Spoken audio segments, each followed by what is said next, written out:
Hi there, Maui and Trizzy here, sharing how to spend a day trip outside of the busy city of Seattle, Washington.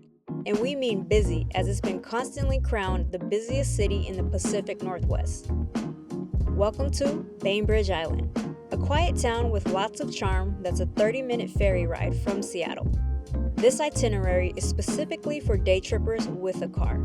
So grab your pickleball set and let's cruise on over. Our journey starts around sunrise, where we plan our arrival at the Seattle Ferry Terminal at 6:30 a.m. If you're planning to catch the ferry on weekdays around usual work commuting hours, it's best to arrive as early as 30 minutes prior to your planned ferry. In our case, it was a 7 a.m. ferry. Once you arrive at the ferry terminal, there's a booth where you pay your fee. A round trip costs $10.25 per adult plus $37.30 per vehicle. The price per vehicle ranges depending on the size of your car. I grew up in Seattle, lived there for 18 years, and I moved down to Los Angeles for college and just stayed there. I've never done this before, so I'm very, very, very excited to do this. I don't care what's on the other side. I just want to drive my car onto the ferry. Of course I care. We're going to be hitting up Bainbridge Island and then driving another 30 minutes to hit up this town called Little Norway in Poulsbo, Washington. When we made it on our ferry, there weren't that many cars yet. But just note, during rush hour, you may have to wait for the next ferry that comes about every 50 minutes. That's why we recommend arriving at the port early. Passengers are welcome to get out of their parked car and roam the ferry. For those who suffer with seasickness like me, Trizzy, I advise you to leave your car and walk around the ferry for some fresh air. I definitely did not feel an ounce of seasickness doing this. There's plenty of indoor and outdoor seating. Inside includes restrooms and a small cafe that offers grab-and-go snacks and hot and cold food. If you want to brave the fresh, piercing wind of the Pacific Northwest, head out to the sun deck and marvel at the Seattle skyline and the vast views of the Puget Sound.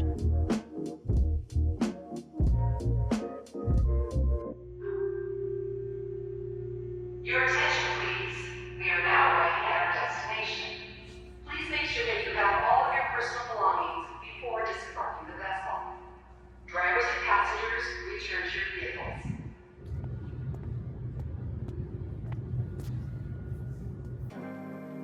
As we approach the Bainbridge Ferry Terminal, an announcement over the intercom is made for those with cars to return to their vehicle. The 30-minute ferry was smooth, and it fulfilled me as a Seattleite that never drove onto an island ferry. Arriving at Bainbridge Island was exciting. It's a small town of about 24,000 people with thousands of years of history. And if you're wondering why I mentioned earlier about bringing your pickleball set, well, that's because Bainbridge Island is the place that pioneered the sport. Since we got in at the crack of dawn, we went to feel ourselves at Pegasus Coffee, a 5-minute drive from the port.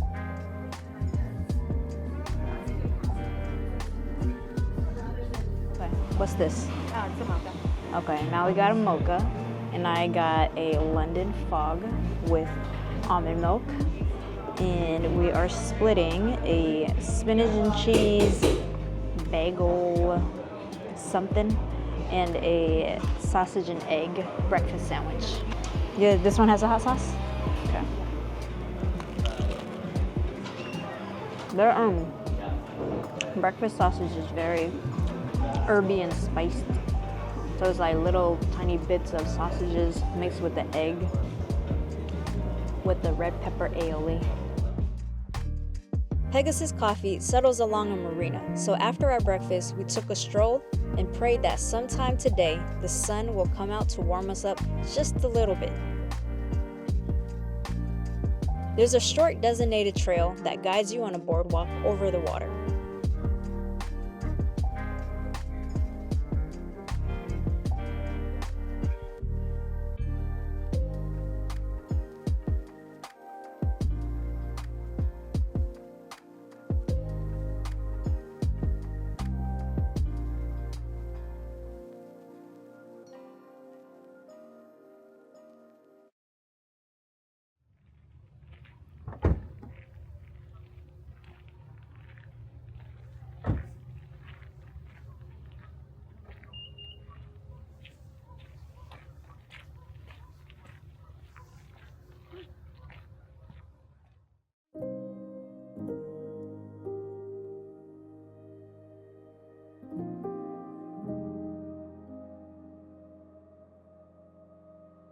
Our morning continued as we drove 10 minutes through the neighborhood to visit a National Historic Site, the Bainbridge Island Japanese American Exclusion Memorial.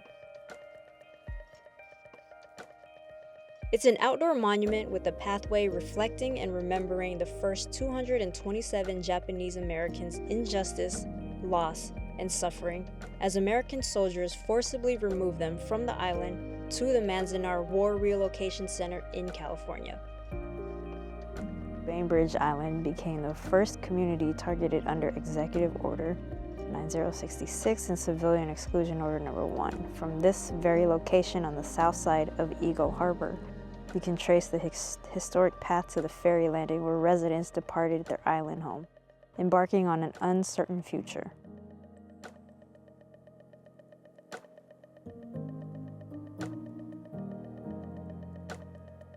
We evoked emotions we weren't expecting to emote.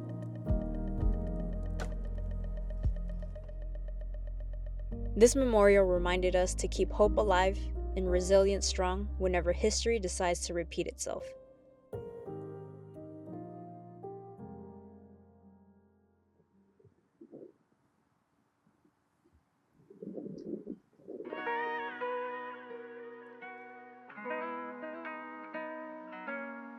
Afterwards, we headed back into town to visit the Bainbridge Island Museum of Art.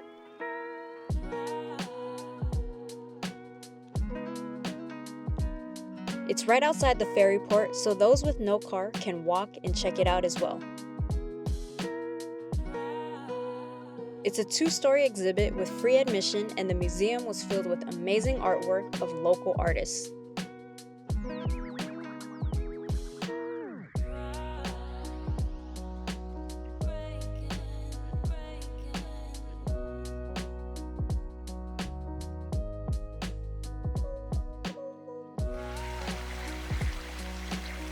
Our last stop in Bainbridge was the start of our journey chasing Danish artist and activist Thomas Dambo's trolls.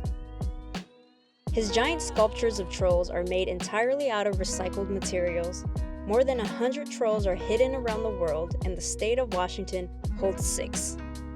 Pia the Peacekeeper troll is located on Bainbridge. The details from its curly hair to the toenails were exquisite.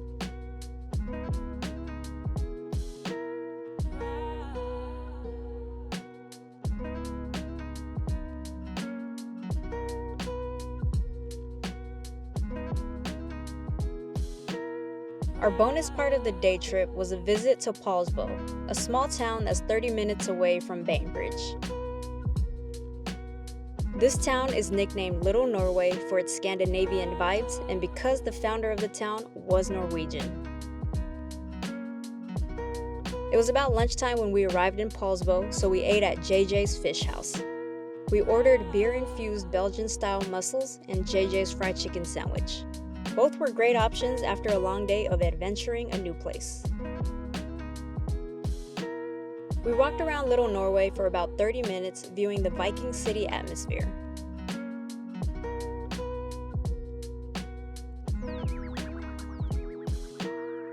After a chilly and gloomy afternoon stroll, we stopped in to grab tea at the adorable Paul's Bohemian Coffee House with a view of the water before heading back to Bainbridge Ferry Terminal. It was intentional to get on the ferry at a time that avoids rush hour.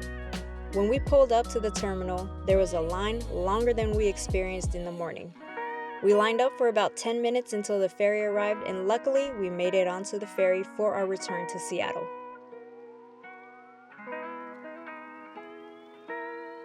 This day trip took us about 10 hours on a weekday, so obviously it can be done any time of the week that works better for you.